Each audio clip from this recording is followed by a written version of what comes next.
चलिए, तो पिछले क्लास में जो पढ़े थे उसको देख लो, उससे आगे बढ़ेंगे।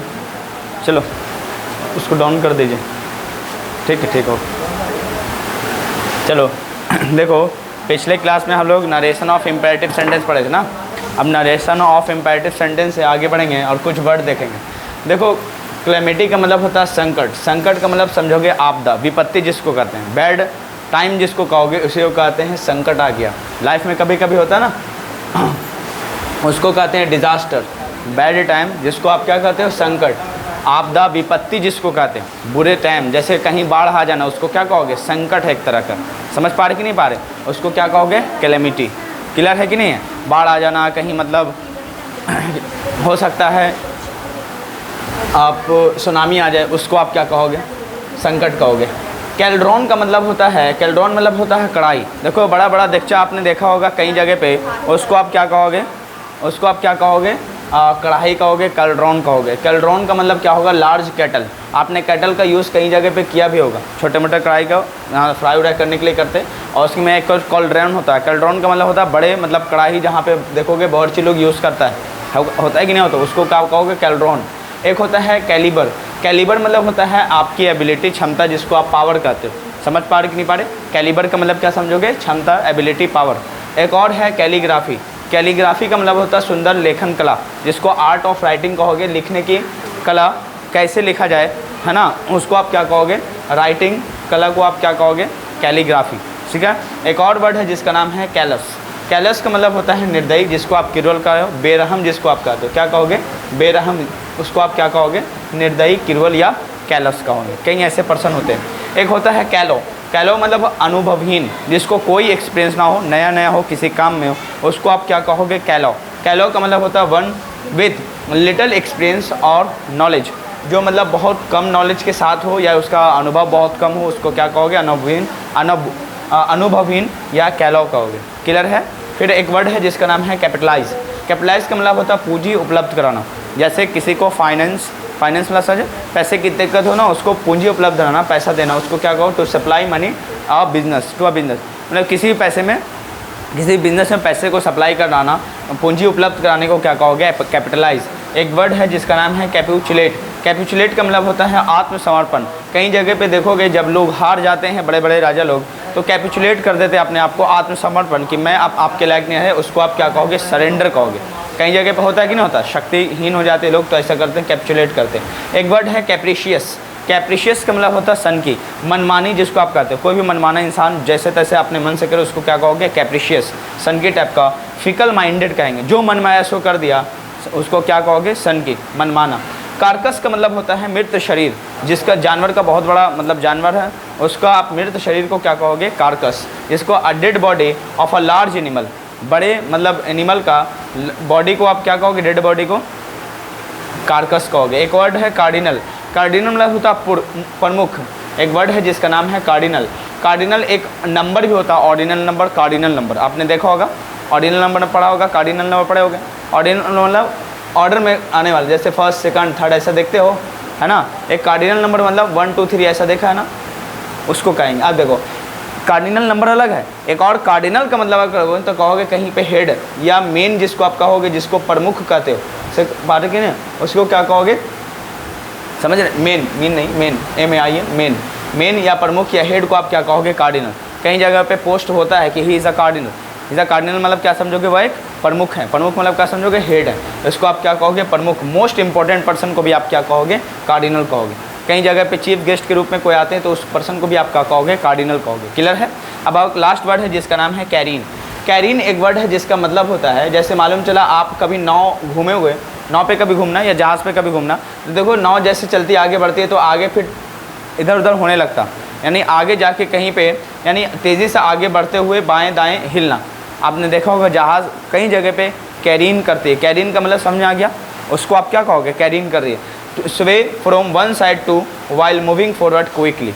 स्वे मतलब होता है हिलना, from one side to another side, मतलब इधर से उधर करना। वाइल मूविंग फॉरवर्ड, जब आगे बढ़ोगे क्विकली, जल्दी जल्दी से, तो इधर उधर डगमगाने की स्थिति को आप क्या कहोगे, कैरीन कहोगे। ये कैरीन भी मुझे उम्मीद है समझ में आ गया कैरीन क्या होता है। क्लियर है। फिर से देखो, एक वर्ड है कैलिमिटी का मतलब क्या समझोगे, संकट, आपदा, जिसको आप कहोगे बैड टाइम, डिजास्टर कहोगे। कल्ड्रॉन का मतलब होता है कढ़ाई। कल्ड्रॉन बड़ा होता है, बहुत बड़े चीज़ों में बनाना, बहुत सी लोग बहुत यूज़ करते देखो। उसी को लार्ज कैटल कहोगे। लार्ज मतलब भी बड़ा, बिग मतलब बड़ा, और वास्ट मतलब भी बड़ा होता है, देखोगे उसी को कहते हैं। एक और है कैलिबर। कैलिबर मतलब होता है क्षमता, एबिलिटी, जिसको आप पावर कहते हो, उसकी योग्यता, उसकी कैपेसिटी। कैलीग्राफी का मतलब होता है सुंदर राइटिंग को लिखने की कला, कि कैसे हैंड राइटिंग लिखते हैं, कैसे कलाओं को लिखते हैं, उसको कहोगे। कैलोस का मतलब होता है निर्दयी, जिसको बेरहम कहते हो, क्रूअल कहते हैं, ठीक है ना। कैलो का मतलब अनुभवहीन, जो नया नया हो, बिल्कुल उसको कोई भी अनुभव ना हो, उसको क्या कहेंगे, लिटिल एक्सपीरियंस वाला, नॉलेज वाला, उसको क्या कहो, कैलो। आए कैपिटलाइज। कैपिटलाइज का मतलब होता है पूंजी उपलब्ध कराना। पूंजी उपलब्ध समझते हैं, जिस बिजनेस में पैसा ना हो उसको पैसा देना कैपिटलाइज कराएगा। कैपिचुलेट का मतलब होता है सरेंडर करना, अपने आप को समर्पित करना। आपकी पावर अगर ख़त्म हो गई तो किसी के सामने आत्मसमर्पण करना, है ना, किसी को अपने हवाले कर देना, किसी को क्या कहोगे, कैपिचुलेट कराओगे। कैप्रिशियस का मतलब होता है सन की, जो मनमाना हो, अपने मन से जो भी करता हो, कोई पूछने वाला हो। फिजिकल माइंडेड कहोगे इसको, फिकल माइंडेड। कार्कस का मतलब होता है मृत शरीर, जानवर, a dead body of a large animal, बड़े जानवर का डेड बॉडी को क्या कहोगे, कार्कस।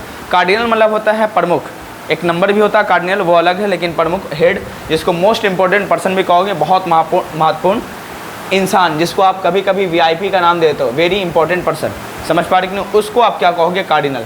कैरीन का मतलब होता है तेज़ी से आगे बढ़ते हुए, इधर उधर क्या करना, हिलना, जैसे जहाज़ पानी में ही कभी हिलता है, आपने शिप को देखा कि नहीं देखा, उसको कहते हैं कैरीन।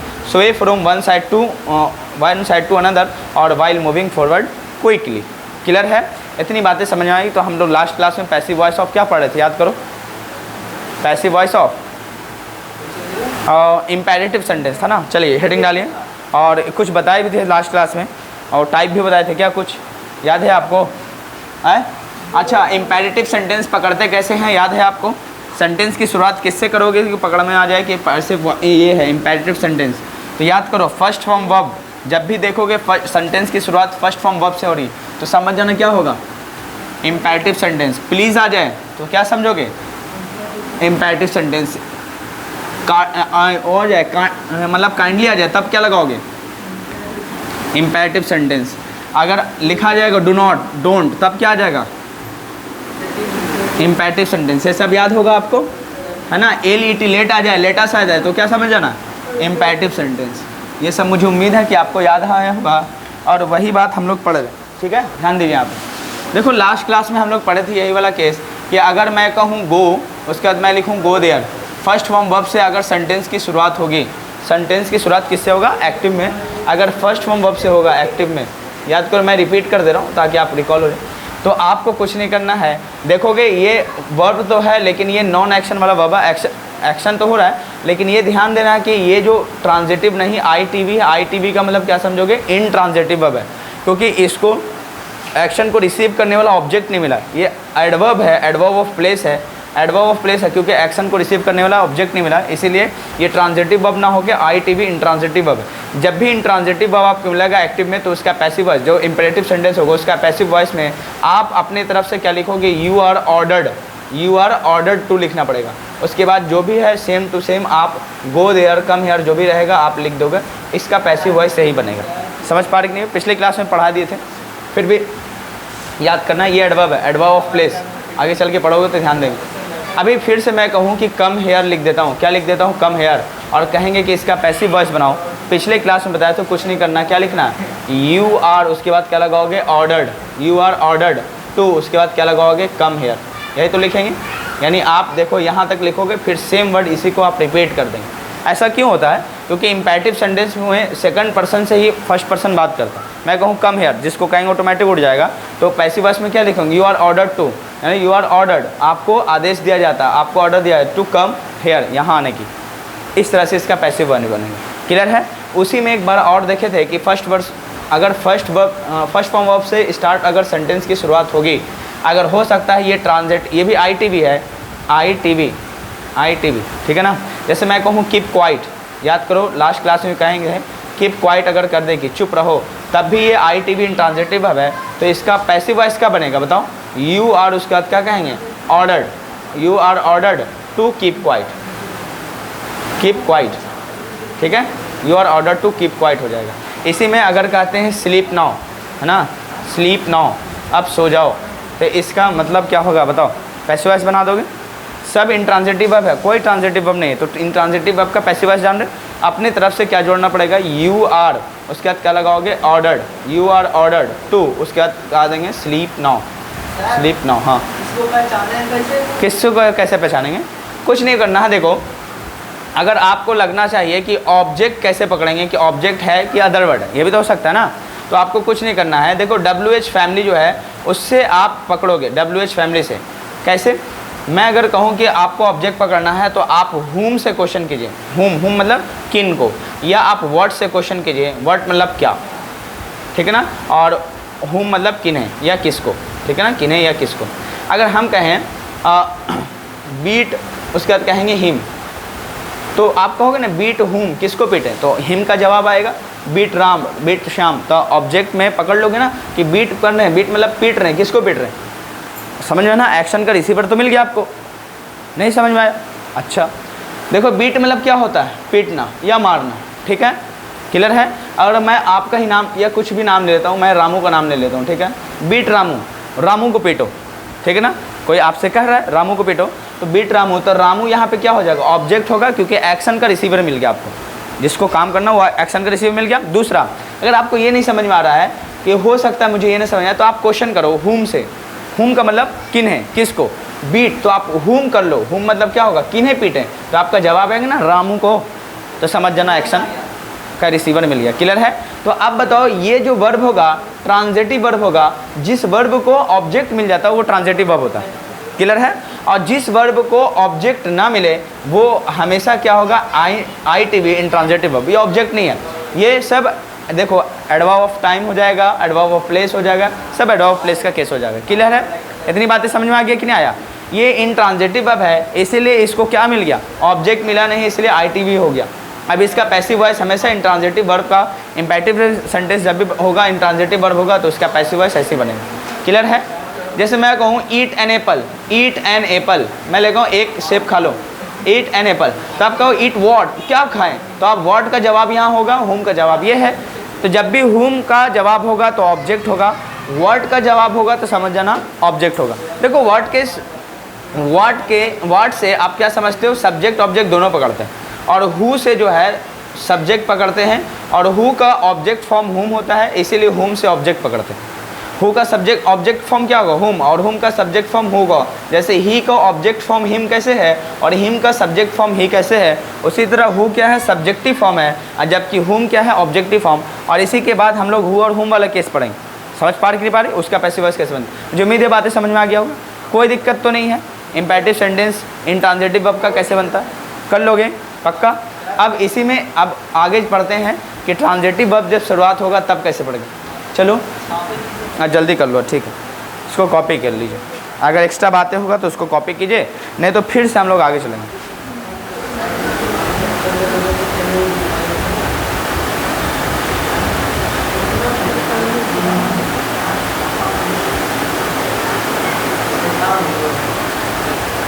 चलो थोड़ा सा इससे अगर आगे बढ़ेंगे तो कुछ नहीं करना, आप लिखिएगा, देखिए एक्टिव वॉइस पैसिव वॉइस तो हो गया, ये इम्पेरेटिव सेंटेंस का ही था।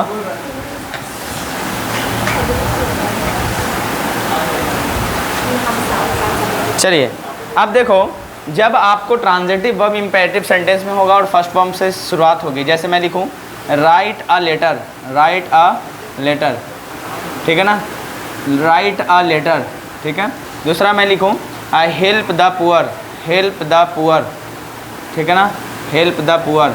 फिर लिखूं तीसरा help the needy, help the needy, help the needy, और इसका पैसिव वॉइस बनाएं। देखो अब ये ट्रांजिटिव वर्ब है, ट्रांजिटिव वर्ब कैसे कहोगे, क्योंकि इस वर्ब को अब ऑब्जेक्ट मिल गया। हेल्प whom, किसकी मदद करें, तो आप whom का जैसे जवाब मिलेगा तो ऑब्जेक्ट होगा। Help the poor, the poor मतलब गरीबों की, द नीडी मतलब ज़रूरतमंद की, और लेटर मतलब क्या होगा, पत्र, राइट अ लेटर, क्या लिखें, तो एक पत्र लिखें। तो व्हाट का क्या है आंसर है, whom का आंसर है, ये भी whom का आंसर है। तो whom और what का जब भी क्वेश्चन लगे उसका आंसर मिल जाए तो समझ जाना वो ऑब्जेक्ट होगा, किस में, सेंटेंस में। और what से क्वेश्चन करते सब्जेक्ट से भी, सब्जेक्ट का भी पकड़ उससे करते हैं, और who से भी क्वेश्चन करते हैं तो सब्जेक्ट पकड़ में आता है।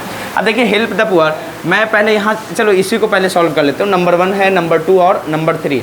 जब इसका पैसिव वॉइस बनाने जाओगे तो सीधे सीधा पहले है कि जैसे पढ़ाए थे you are ordered to, you are उसके बाद क्या लगाएंगे ordered, you are ordered to, उसके बाद सीधा सीधा हेल्प द पुअर लिख दो तो भी सही हो जाएगा, हेल्प द पुअर बन गया। ये पहला है। उसी तरह यहाँ भी हो जाएगा। पहला क्या बनेगा यू आर, उसके बाद क्या लगाओगे ordered, you are ordered to help the needy, help the needy यहाँ पे होगा ना, हेल्प द नीडी लिख रहा, help the needy, help the needy. चलिए और यहाँ पे देखिए यू आर ऑर्डर्ड टू, उसके बाद क्या लगाओगे हेल्प द पुअर लिखना पड़ेगा, हेल्प द पुअर। दूसरा यहाँ पे भी बताओ, लास्ट पहला वाला क्या बनाओगे यू आर ऑर्डर्ड टू हो जाएगा, यू आर उसके बाद क्या लगाओगे ordered, you are ordered to, उसके बाद क्या लगाएंगे write a letter, write a letter, write a letter. ठीक है, सुनिए अब ये तो पहला हो गया, बन गया। दूसरा स्टेप क्या होगा इसी का कि जैसे आप द नीडी है तो इसको आप लिख दोगे, पहले लेट से सेंटेंस की शुरुआत करोगे। लेट मतलब अलाउ, द नीडी लिखना पड़ेगा, पहले इसका ऑब्जेक्ट लगाना लोगे, ऑब्जेक्ट का समझे the needy, let the needy, उसके बाद बी, उसके बाद थर्ड फॉर्म वर्ब में इसको बदल देना हेल्प हो जाएगा। दूसरा स्टेप ये हो जाएगा, ठीक है ना, late the needy B help, मतलब अलाउ किया जाए कि मतलब ज़रूरतमंद है उसको मदद की जाए, ऐसा परमिशन दिया जाए। उसके बाद हेल्प द पुअर को भी क्या बनाओ जाए, लेट द पुअर लिखोगे, लेट द पुअर होगा, उसके बाद बी, उसके बाद क्या लगाओगे हेल्प। ये सेकंड स्टेप। क्या ऐसे भी लगा दोगे let a letter, let a letter, उसके बाद क्या लगाओगे बी रिटन, बी रिटन हो जाएगा। राइट का थर्ड फॉर्म क्या बनेगा रिटन। तीसरा स्टेप देखो, लास्ट स्टेप सबसे बेहतर होता है यही, द पहले लिखोगे नीडी, द नीडी मतलब क्या होगा ज़रूरतमंद लोग, ये हमेशा प्लूरल होता है, द प्लस एडजेक्टिव का केस हमेशा प्लूरल होगा। ठीक है, तो आप देखोगे क्या लिखा हुआ द नीडी, द नीडी मतलब ज़रूरतमंद लोग, और उसके बाद क्या करना चाहिए शुड बी हेल्प, उनकी मदद की जानी चाहिए, should be help, should be help. अगर आपको देखो एग्ज़ाम में एक ही आने वाला, तीनों में से एक आएगा, सबसे बेहतर माना जाता है नीचे वाले को, फिर सेकंड, फिर फर्स्ट। समझ पा रहे कि नहीं पा रहे? प्रेफरेंस की बात की जाए तब, वरना तीनों सही है, तीनों में से कोई गलत नहीं है, तीनों अपने अपने जगह पे सही है। ज़्यादा सही है नीचे वाला, उसके कम, उसके बाद ऐसे है सब सही। ये मत समझना कि ये आ जाए तो, लेकिन अगर तीनों आए नन ऑफ दीन ऑप्शन, तो सबसे बेहतर ऑप्शन ये वाला नीडी वाला, हेल्प शुड भी हेल्प किया जाना चाहिए। क्लियर है? उसी तरह क्या इसको आप भर दोगे, क्या इसको भर दोगे कि नहीं भर दोगे? भर दोगे ना। क्या लिखोगे हेल्प द पुअर, तो यहाँ पे क्या लिखोगे द पुअर लिखना पड़ेगा, द पुअर लिखोगे, उसके बाद क्या लगाओगे शुड भी लगाना पड़ेगा, शुड भी, उसके बाद क्या लगाओगे हेल्प हो जाएगा, शुड भी हेल्प। क्या बन जाएगा ये वाला? फटाफट इसको कॉपी कर लीजिए। अब आते हैं आगे, इसको कॉपी कीजिए। अब चलिए एक, अब कुछ नहीं करना है, आगे लिखोगे। देखो सेंटेंस की शुरुआत अगर इम्पेरेटिव सेंटेंस में फर्स्ट फॉर्म वर्ब से होगा तो दो स्टेप बना। फर्स्ट फॉर्म वर्ब के बाद अगर ऑब्जेक्ट मिल गया तो ये ट्रांजिटिव वर्ब का कैसे बनेगा, 3 स्टेप है। अगर इन ट्रांजिटिव वर्ब रहा ऑब्जेक्ट ना मिला तब एक ही मेथड है, वो ऑर्डर वाला, और कोई मेथड नहीं। अब आपको बता देता हूँ, ये सब हटा दो, सिर्फ आगे में देखोगे क्या लग जाता है। मैं कुछ नहीं करता हूँ, प्लीज़ लगा दो। प्लीज़ से भी पकड़वाए थे कि बस इम्पेरेटिव सेंटेंस है, आप कुछ नहीं कर रहे हैं, प्लीज़ लगा दिए या प्लीज़ लगाएं बस, या इनकी जगह आप काइंडली लगा दिए, इन दोनों में से कुछ आ जाए, ठीक है ना। या फिर क्या लगाएं काइंडली, समझ पा रहे कि नहीं पा रहे? या फिर आप प्लीज़ की जगह क्या लगा दोगे काइंडली। जब इन दोनों में से प्लीज़ या काइंडली में से एक भी रहा तब इसका जो आप एक्टिव से पैसिव बनाने जाओगे तो कुछ नहीं करना है, जहाँ पे ऑर्डर लगा रहे हो ना वहाँ पे आप रिक्वेस्टेड में बदल देना बस, और कुछ नहीं चेंजेस होता। ये सबसे पहला प्रेफरेंस होगा। आप बनाओगे तो हमेशा देखना प्लीज़ या काइंडली रखा रहे, please write a letter, kindly write a letter, तो इसका पैसिव वॉइस बनाओगे you are requested to write a letter. समझ पा रहे कि पा रहे? या फिर ऐसा होगा let a letter be written, ये भी सही है। और तीसरा आपका होगा a letter should be written, a letter should be written, letter should be written, should be written. अगर मालूम चला आप यहाँ पे शुड भी नहीं है, अगर ऑट टू है तो आप प्रेफरेंस ऑट टू भी को दे देना। समझ पा रहे कि नहीं पा रहे? ऑट टू बेहतर हो जाएगा यहाँ पे, और उससे भी बेहतर। लेकिन सबसे पहला प्रेफरेंस उसको आप देखो रिक्वेस्टेड, जहाँ पे लगा रहे प्लीज़ के जगह पे आप इसका पैसिव वॉइस जब बनाने जाओ तो रिक्वेस्टेड पे ज़्यादा ध्यान देना, पहला प्रेफरेंस। सेकंड प्रेफरेंस नीचे वाला, थर्ड प्रेफरेंस आप बीच वाले को देंगे। हाँ, अब कुछ नहीं करना है, इसी में ऑर्डर जहाँ पे वहाँ पे आप रिक्वेस्टेड लगाओगे, जहाँ पे ऑर्डर हो वहाँ पे रिक्वेस्ट लगाओगे, बाकी सब सेम रहेगा। ध्यान देने की बात है, जहाँ शुड बी है वहाँ ऑट टू बी का यूज़ आप कर सकते हो, ऑट टू बी यहाँ पे भी आप यूज़ कर सकते हो। ये भी अगर शुड भी है और ऑट टू बी है तो पहला प्रेफरेंस इसको देंगे इसकी जगह। सर जब प्लीज़ और काइंडली रहेगा तब बता रहा हूँ, नहीं तो आप प्लीज़ और काइंडली ना रहा तो आप ध्यान दे देना, इस तरह से बनेंगे। तीनों स्टेप समझ में आ गया, कोई दिक्कत तो नहीं है। दूसरा स्टेप वैसे ही रहेगा, उसमें कोई चेंजेस नहीं होगा, वैसे ही रहता। हाँ, उसमें कोई चेंज नहीं, लेकिन ये थर्ड स्टेप पे जाता है। पहला प्रेफरेंस रिक्वेस्टेड वाला होगा, क्या लगाओगे? रिक्वेस्टेड। समझ पा रहे कि नहीं पा रहे? और सेकंड प्रेफरेंस फिर यहाँ पे भी आप कर लोगे, रिक्वेस्टेड लगा देना, बाकी सब सेम रहेगा। समझ? ऑर्डर की जगह क्या लगा देंगे? रिक्वेस्टेड, बस खत्म। समझ में आया कि नहीं आया? इसको आप कॉपी कर लीजिए, फिर अगला स्टेप बताता हूँ। इम्पेरेटिव सेंटेंस का एक्टिव से क्या बना रहे, इसको पैसिव बना रहे हैं। अब बाकी स्ट्रक्चर तो आप खुद से बना सकते हैं इसका, ठीक है? डायरेक्ट मेथड है, कॉपी कीजिए इसको।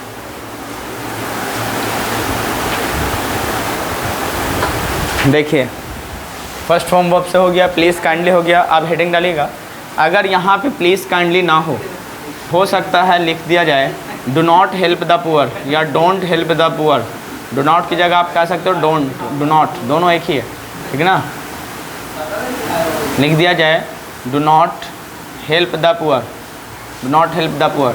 काइंडली प्लीज़ को आप हटा दें, उसके बाद आ जाता है do not write a letter, do not help the poor. अब इसका पैसिव वॉइस आपको बनाना है। सुनो, आपको कुछ नहीं करना है, यू आर जहाँ पे आप रिक्वेस्टेड है, जहाँ पे रिक्वेस्टेड है वहाँ पे आप हटा दीजिए।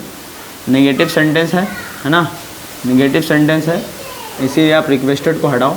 याद है आपको क्या बना रहे थे? ऑर्डर। जैसे यहाँ पे अगर डू नॉट ना होता, सिर्फ होता राइट अ लेटर, तो आप क्या बनाते बताओ? यू आर, उसके बाद क्या होता? ऑर्डर्ड, यही ना लिख रहे थे? You are ordered to write a letter. अब यहाँ पे आपको क्या करना है? तीसरे नंबर, जैसे ये नेगेटिव हो गया डू नॉट, तब आपको इसको भी नेगेटिव करना है। आपको लिखना है यू आर, उसके बाद क्या लगाओगे? Not ordered, you are not ordered to write a letter. समझ पा रहे कि नहीं पा रहे? ये स्टेप हो गया। उसी तरह क्या लिखेंगे? तीसरे नंबर पे यहाँ पे भी नॉट आ जाएगा, लेट अ लेटर। ये फर्स्ट नंबर है, सेकंड नंबर है, तीसरे नंबर पे क्या लगा दोगे? यहाँ पे नॉट, तब ये भी हो जाएगा let a letter not be written. तीसरा स्टेप क्या होगा? अ लेटर शुड, तीसरे नंबर पे यहाँ पे नॉट लगा दोगे तो इसका बन जाएगा passive, should not be written. Clear हुआ? क्या आप यहाँ पे भी वैसे ही बना दोगे? क्या बनाओगे? Do not help the poor का बनेगा you are not ordered to help the poor, let the poor not be help, the poor should not be help. बोले बन जाएगा। उसी तरह यहाँ पे do not help the needy का मतलब क्या होगा? You are not ordered to help the needy, let the needy not be help, let the needy should not be help. समझ पा रहे कि नहीं पा रहे? या ऑट टू भी लगा सकते हैं, प्रेफरेंस की बात है, लेकिन यहाँ पे बेहतर अब क्या होगा? काइंडली या प्लीज़ तो नहीं है तो आप शुड को आप रिप्लेस करेंगे ऑट टू की जगह, लेकिन ऑट टू भी आ जाए तो वो भी सही हो सकता है, कोई काट नहीं सकता। क्लियर है? क्योंकि शुड की जगह आप ऑट टू का यूज़ कर सकते हैं, ऑट टू की जगह शुड का यूज़ कर सकते हैं, लेकिन स्पेशली ऑट टू का यूज़ कहाँ पे होता है? मॉडलिटी के लिए। बताया भी था ना उस क्लास में, मॉडल की क्लास में। क्लियर है? अभी इतना आप कॉपी कीजिए, फिर अब हम लोग देखेंगे क्या सर। हाँ, पहले इसको कॉपी कीजिए, फिर अगला स्टेप लिखते हैं। जल्दी से कॉपी करो। चलिए, ये बातें हो गई है, कोई दिक्कत तो इसमें नहीं है? चलो अब देखो, इसका एक और पैटर्न होता है, इसको अगर बनाते कैसे हैं देखो। कई जगह पे ऐसा लिखा होगा you are ordered, you are ordered, you are ordered, ऐसा लिखेंगे और फिर लिखेंगे नॉट टू लिखे वाला, not to help the poor. ऐसा वाला भी केस कई जगह पे आता है, हेल्प द पुअर। अब देखिए बात, ये वाला सही है या ऊपर वाला ये वाला सही? बाकी दोनों में चेंज नहीं। ये वाला देखिए, यानी ये पैटर्न मिलाइए, यू आर, उसके बाद क्या लगाए थे? नॉट ऑर्डर्ड था ना यहाँ पे, you are not ordered to help the poor. Sir अगर मैं ये वाला मिलाऊँ, ये स्टार वाला, इनको मिला लिया जाए, ये हैश वाला, तो दोनों में से बेहतर प्रेफरेंस क्या है? तो अब आइए थोड़ा नरेशन का टॉपिक, अगर आप जानते हो कि नारेशन समझते हो, आपको टॉपिक पढ़ाया जाएगा, ऐसे बहुत जगह पे पढ़ाया भी है और देखोगे आप पिछले क्लास में पढ़ाए थे। तो नरेशन क्या होता है? जैसे मैं कहूँ ही सेड, देखो नारेशन ऑफ इम्पेरेटिव सेंटेंस जब पढ़ाते तो जैसे मैं लिखूँ he said to me, he said to me, और कॉमा इन्वर्टेड कॉमाज मैं कहूँ डू नॉट, है ना, डू नॉट गो देयर, और कहा जाए कि ये जो डायरेक्ट नरेशन है इसको इनडायरेक्ट में चेंज कीजिए, तो सेड को आप किसी मतलब ही सेड है ना, या ऑर्डर में बदल दो है ना, ही सेड या ऑर्डर्ड है, मी ही सेड या सेड टू को सेड टू में छोड़ सकते हैं या ऑर्डर में बदलोगे क्योंकि ऑर्डर की बात है, ही सेड या ऑर्डर्ड मी। उसके बाद डू नॉट को है ना कॉमा इन्वर्टेड कॉमास के बदले आप दैट लगाओगे, दैट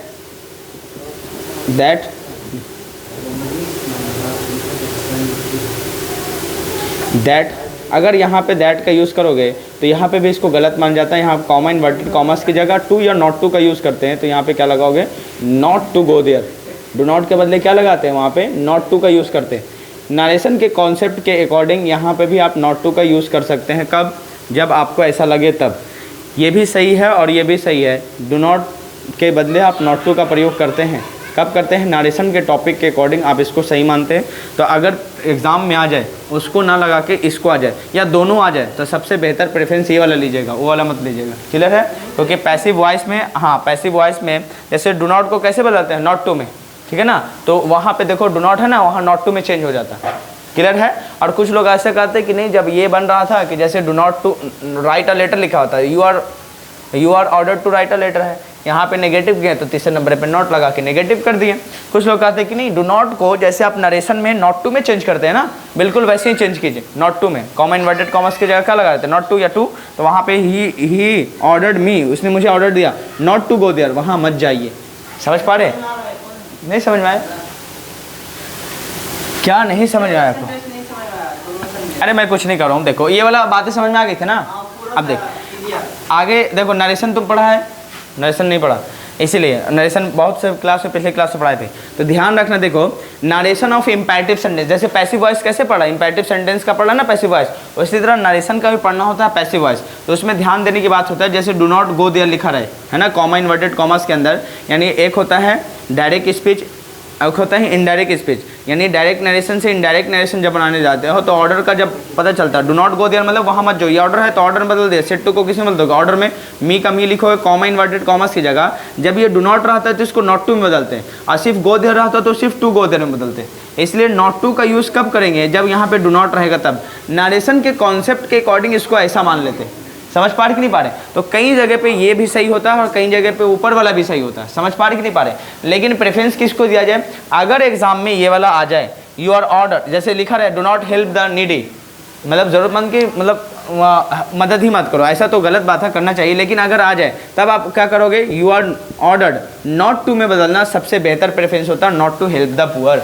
समझ पा रहे कि नहीं पा रहे? वरना तीनों प्रेफरेंस के बाद एक और प्रेफरेंस आप जोड़ लीजिएगा, ये वाला भी case, you are ordered not to help the poor, उसी तरह not to help the needy. इसी तरह ये बनेगा, चौथा कॉलम में क्या बनाओगे? यू आर ऑर्डर्ड लिखोगे not to help the poor, you are ordered not to write a letter. समझ पा रहे कि नहीं पा रहे? चारों सही होगा, चारों का प्रेफरेंस अलग अलग है। समझ पा रहे कि नहीं पा रहे? कोई दिक्कत तो नहीं है? इन बातों को भी आप इसमें ऐड कर लीजिए। चौथे कॉलम में क्या करोगे? यू आर ऑर्डर्ड, जैसे क्या लगाओगे? ही ये लिखोगे you are ordered not to write a letter, ये वाला हो जाएगा। समझ पा रहे कि नहीं पा रहे? ये जो नॉट है ना, सिर्फ यहाँ शिफ्ट कर लीजिएगा ऑर्डर के बाद, बस ये भी सही है। समझ पा रहे कि नहीं पा रहे? You are ordered not to write a letter, फिर लिखोगे you are ordered not to help the poor. ठीक है, इसको कॉपी कर लीजिए, एक और कॉलम नहीं तो एक्स्ट्रा में जोड़ लीजिए ऐसा और बना लीजिए। ठीक है, जल्दी से कॉपी कीजिए। हाँ, तो वही बता रहे हैं, ये नारेशन टॉपिक अभी हो सकता है डायरेक्ट बाउंस कर जाता है, डायरेक्ट बताएंगे, क्योंकि आपको हो सकता है रिपोर्टिंग वर्ब नहीं मालूम, रिपोर्टेड स्पीच नहीं मालूम, तो ऐसे पढ़ा दें। ऐसे कैसे? ये जो पूरा खत्म होने के बाद ही ना जी, बीच में कैसे टॉपिक स्टार्ट कर दिया जाए? हाँ तो किया जाएगा, वक्त दीजिए, कोई बात नहीं, हो जाएगा, रहने दो। वहाँ लोग तो हल्ला कर रहा है ऐसा, चलो कुछ नहीं गड़बड़ाएगा, यहाँ आप कॉपी कीजिए।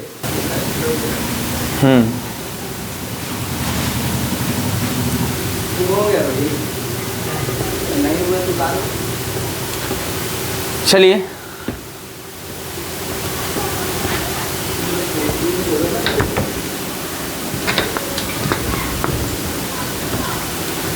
अब हेडिंग डालिएगा, नरेशन ऑफ लेट वाला केस है ना, सॉरी एक्टिव वॉइस है ना, एक्टिव और पैसिव पढ़ेंगे। तो एक्टिव इधर लिखोगे और फिर क्या लिखोगे? पैसिव।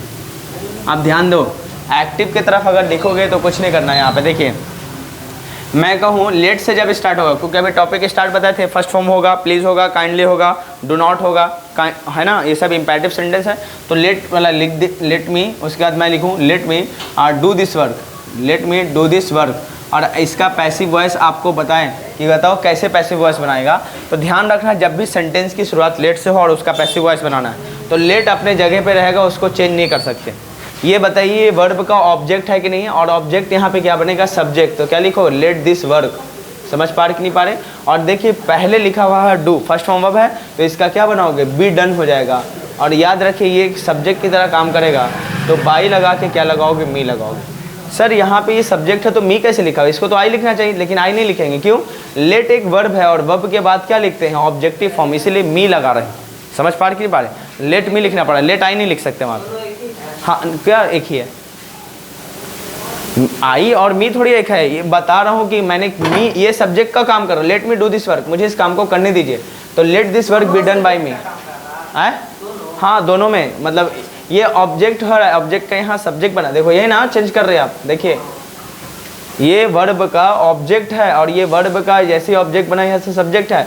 लेट अपने जगह पे रहेगा, लेट मतलब होता है अनुमति दीजिए, late me do this work, मुझे इस काम को करने का अनुमति दीजिए। तो क्या होगा, let this work be done by me, इस काम को किया जाने का अनुमति मुझे मिलनी चाहिए या दी जानी चाहिए, ये मतलब आ जाएगा। क्लियर है। उसी तरह बताओ मैं लिखूँ लेट, और मैं लिख देता हूँ लेट हिम, उसके बाद मैं लिखता हूँ write a letter, let him write a letter, write a letter, let him write a letter, उसे पत्र लिखने, let him write a letter, उसे पत्र लिखने देना चाहिए। तो क्या बनाओगे, या इसको अनुमति देना चाहिए पत्र लिखने का, ये मतलब आता। तो आप क्या बनाओगे, लेट का लेट लगाओगे और ये ऑब्जेक्ट है, इसका सब्जेक्ट यहाँ बनेगा, लेट अ लेटर होगा, होगा कि नहीं होगा। देखो फर्स्ट फॉर्म वर्ब है तो बी रिटन होगा, बी रिटन लिखोगे क्योंकि थर्ड फॉर्म वर्ब हमेशा पैसे होगा। बाई लगा के क्या लगाओगे, ऑब्जेक्ट हिम का हिम हो जाएगा। बोलिए समझ में आ गया। एक और क्वेश्चन ले लेता हूँ, लेट मी टीच इंग्लिश, मुझे इंग्लिश पढ़ाने दीजिए। तो इसका पैसिव वॉइस बनाओ, क्या बनेगा, लेट होगा, लेट के बाद क्या लगाओगे। अब यहाँ पे इंग्लिश है तो लेट इंग्लिश हो जाएगा, लेट इंग्लिश होगा ना, लेट इंग्लिश, और बी टॉट लगेगा, BTAUGST टॉट, और बाई लगा के क्या लगाओगे, मी हो जाएगा। अगर सर डबल ऑब्जेक्ट होता मैं लिखता let him teach me English, उसे मुझे इंग्लिश पढ़ाने दीजिए, उसको मतलब मुझे इंग्लिश पढ़ाने दीजिए, ये मतलब होगा। तो इसका डबल ऑब्जेक्ट है, एक होगा लेट का लेट लगाओगे, यहाँ पे डबल ऑब्जेक्ट है, एक मी इंग्लिश है, तो मैं लेट मी लगाओगे, लेट मी, उसके बाद क्या लगाओगे, लेट मी बी टॉट हो जाएगा, होगा ना, बी टॉट लगाओगे, इंग्लिश लगाओगे, और बाई लगा के क्या लगाएंगे, लगा के हिम हो जाएगा। फिर एक क्या होगा, लेट का लेट लगाओगे, let English be taught, BTAUGST taught, to me लगाओगे, अब बाई लगा के फिर क्या लगाओगे, वहाँ पे हिम होगा। समझ पा रहे कि नहीं पा रहे। हाँ ये वाला, ये दूसरा है, ये थर्ड है। हाँ अरे मैं यहाँ पे ये ले लेता, लेट हिम टीच मी, उसे मुझे पढ़ाने दीजिए।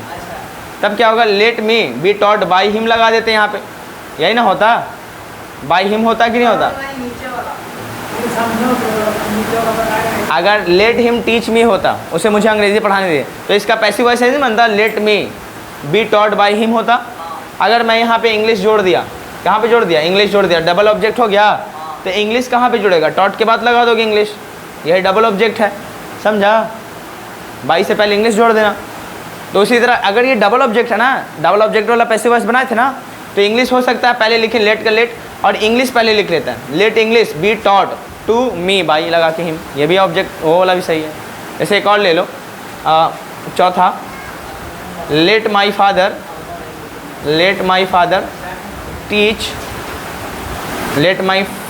टीच मी, अरे हिम कर लेता हूँ, चलो हटाओ, let my father teach him, उसके बाद क्या लगाओगे, इंग्लिश। अब इसका पैसिव वॉइस दो तरीके से बनेगा कि नहीं बनेगा, बना लीजिए। ओहो क्या लगाओगे, लेट का लेट होगा, लेट के बाद क्या लगाओगे, हिम होगा, let him be taught, TAUGST, let him be taught होगा ना, English, let him be taught English. By my father होगा, बाई माई फादर। उसके बाद एक और होगा लेट, फिर इंग्लिश से स्टार्ट करोगे, लेट इंग्लिश बी टॉट हो जाएगा, होना ना, TAUGHT, और इसका क्या लगाओगे, टू हिम होगा, to him, let English be taught to him by my father. समझ पा रही कि नहीं पा रही, दोनों सही हो। चलिए एक और केस है लेटेस्ट वाला,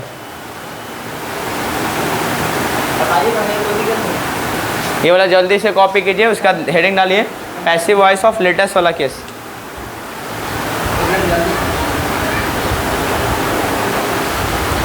चलिए ना होगा तो ये हेडिंग डाल के छोड़ दीजिए, पैसिव वॉइस ऑफ लेटेस्ट, कल पढ़ेंगे कल क्लास में पैसिव वॉइस ऑफ लेटेस्ट वाला केस। और लेटेस्ट बराबर आप क्या लिखोगे, लेट्स, दोनों सही है। चलो ये कल वाला हम लोग पढ़ेंगे एक क्लास, और कल आपका कोशिश किया जाए ये वाला थोड़ा लंबा टॉपिक करके पैसिव वॉइस इसको क्या किया जाए, एंड किया जाए, ठीक है। चलिए तो कल आप लोग टाइम पे आएंगे, क्लियर हो जाएगा, फिर हम लोग अपना टॉपिक स्टार्ट किया जाएंगे, नया टॉपिक, ठीक है। सबको बता देना, फिर सी यू, बाय बाय, ठीक है ना। चलो हाँ, वीडियो देखना तो शेयर कर देना सबको, हाँ जितने भी हैं सब लोग। हाँ तो और क्या, ऐसा तो कुछ है नहीं, कुछ अलग है, फिर भी कोशिश किया जाता है 100% एकदम क्लियर मिले, एक ही बार मिले, और बार बार पढ़ने का आपको ज़रूरत ना पड़े, ठीक है। जब भी आपको भूल जाए तो बस रिपीट कर लेना एक बार, ठीक है। चलो।